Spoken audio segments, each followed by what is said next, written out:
Checklist of IEC 27001 A11.2.4 Equipment Maintenance. In the current era of technology, the IT infrastructure plays a critical role in the functioning of any organization.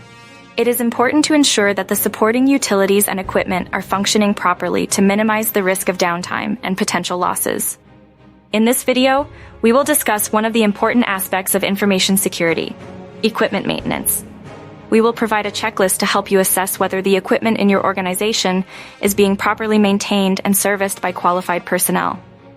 Sample checklist. Qualified personnel.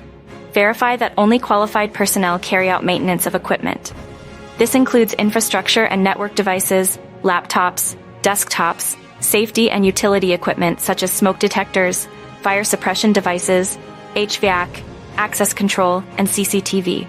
Manufacturer's specifications. Check that the equipment is maintained and serviced according to the manufacturer's specifications. This ensures that the equipment is functioning properly and reduces the risk of potential failure. Maintenance schedules and logs, reports. Are there up-to-date maintenance schedules and logs reports? Regular maintenance ensures that the equipment is in good condition and prevents unexpected failures. Insurance requirements.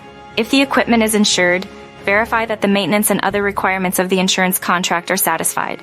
Failure to comply with the insurance requirements may result in a loss of coverage in case of an incident.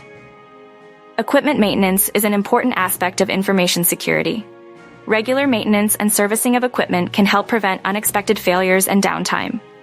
By ensuring that only qualified personnel maintain the equipment and that the maintenance is carried out in accordance with the manufacturer's specifications, organizations can minimize the risk of potential losses.